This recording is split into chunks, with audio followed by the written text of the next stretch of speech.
Good morning students. My self Neha Verma. आज हम आए हैं अपने नए टॉपिक के साथ। तो जैसे कि आपने पिछली क्लास में पढ़ा था, हमने प्रेजेंट इंडेफिनिट टेंस। आज हम पढ़ेंगे प्रेजेंट कॉन्टिन्यूस टेंस। तो देखो, इस टेंस में क्या होता है कि जो इस टेंस की पहचान होती है कि इस टेंसेस के जो सेंटेंसेस होते हैं उसमें हम किसका यूज़ करते हैं, इज़ एम आर का यूज़ करते हैं। इज़ एम आर हमारी क्या होती है, हेल्पिंग वर्ब होती है। सब्जेक्ट के साथ इज़ एम आर का यूज़ करते हैं, प्लस इसमें जो मेन वर्ब की आईएनजी फॉर्म लगाते हैं। क्या लगाते हैं? मेन वर्ब की आईएनजी फॉर्म। जैसे कि प्ले का क्या हो जाएगा, प्लेइंग, गो का गोइंग, वॉक का वॉकिंग, डांस का डांसिंग। मतलब जो हमारी वर्ब की फर्स्ट फॉर्म के साथ हम क्या लगाते हैं, आईएनजी लगाते हैं। तो अब देखो, इसमें क्या होता है कि अगर हमारा सब्जेक्ट सिंगुलर है तो हम इज़ और एम का यूज़ करते हैं, और आईएनजी फॉर्म, वर्ब के आईएनजी फॉर्म का भी यूज़ करते हैं।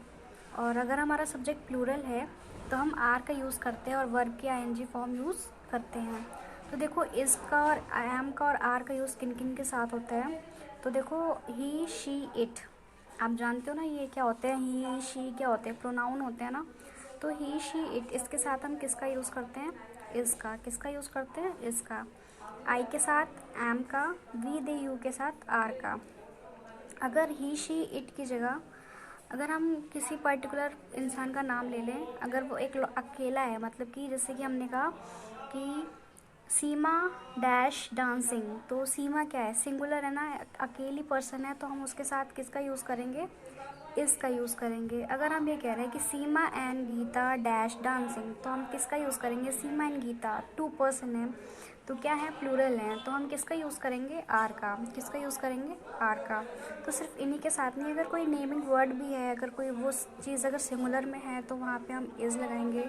अगर वो चीज़ प्लूरल में है तो वहाँ पे हम क्या लगाएंगे, आर लगाएंगे। और इनके साथ कौन सी वर्ब की फॉर्म लगती है, आईएनजी फॉर्म लगती है, वर्ब की आईएनजी फॉर्म लगती है। तो देखते हैं अब इसी से रिलेटेड कुछ क्वेश्चंस दिए हैं मैंने आपको घर से करने के लिए। आप उन क्वेश्चंस को सॉल्व करेंगे। तो स्टूडेंट्स, ये कुछ क्वेश्चंस हैं आपको करने हैं। इसमें आपको इज़ एम आर को फिल करना है। तो जैसे पहला सेंटेंस है, इट डैश रेनिंग आउटसाइड, तो मैंने आपको पहले नोट्स में कुछ लिख के दिया है। ही, शी, इट के साथ किसका यूज़ करते हैं, आई के साथ किसका यूज़ करते हैं, यू, वी, दे के साथ किसका यूज़ करते हैं।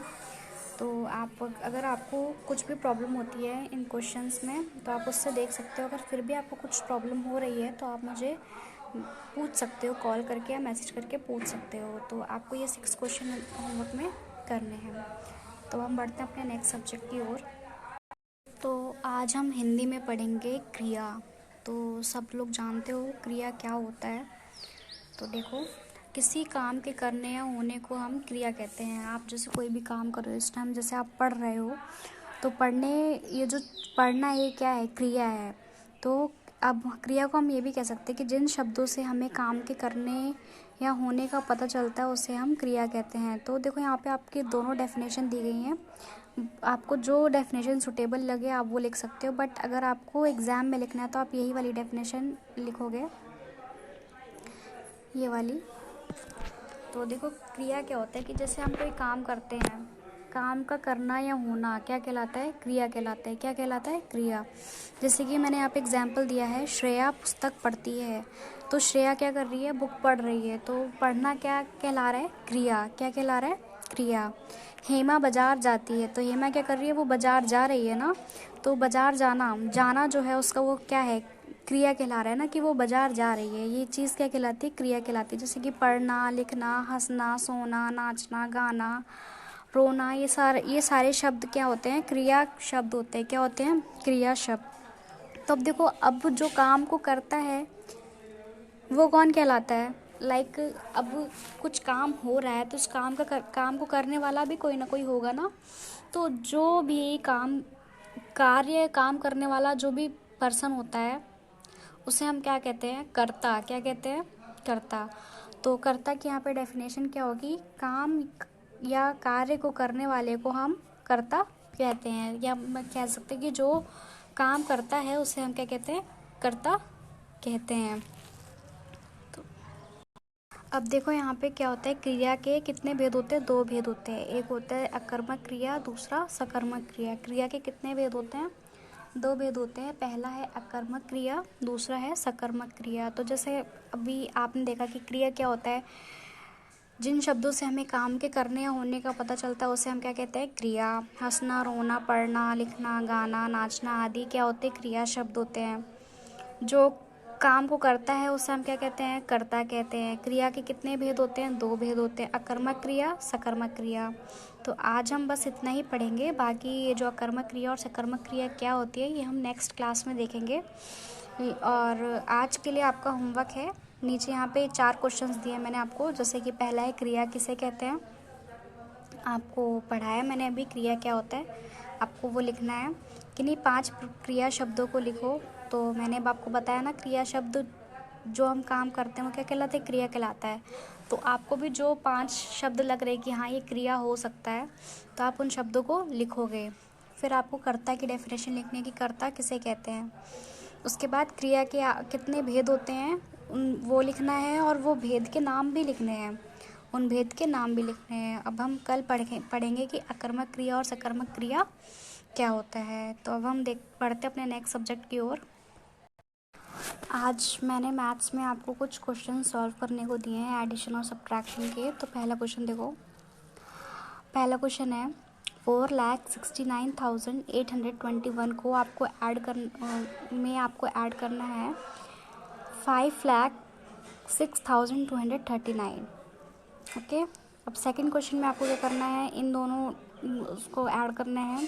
पहला डिजिट है 9,62,422 एंड सेकंड डिजिट है 6,14,802। इन दोनों को आपको ऐड करना है। थर्ड वन में है 8,80,648 को में आपको ऐड करना है 3,12,459।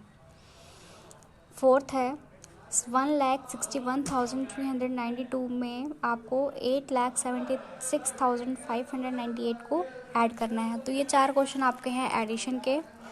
अब नीचे 3 क्वेश्चंस मैंने आपको सब्ट्रैक्शन के दिए गए हैं, इसमें से शायद कुछ कैरी वाले हैं और कुछ नॉन कैरी हैं। तो इसमें आपको पहला क्वेश्चन है कि आप 5,86,259 में आपको 1,24,116 सब्ट्रैक्ट करना है। सेकंड क्वेश्चन में आपको 6,21,958 में 4,10,689 को सब्ट्रैक्ट करना है। थर्ड क्वेश्चन में है 9,61,523, इसमें आपको 6,11,804 को सब्ट्रैक्ट करना है। तो आपको ये क्वेश्चंस तो करने ही करने हैं, उसके अलावा आपको daily addition, subtraction, multiplication, division और टेबल की प्रैक्टिस ज़रूर करनी है, ताकि आपका रूटीन ब्रेक ना हो और आपको आगे क्लास में पढ़ने में और कोई परेशानी ना हो। तो आपको आज जितना होमवर्क दिया गया है आप उसे लर्न एंड राइट करोगे। सो आज की क्लास इतनी ही थी। That's it. Thank you. Have a nice day.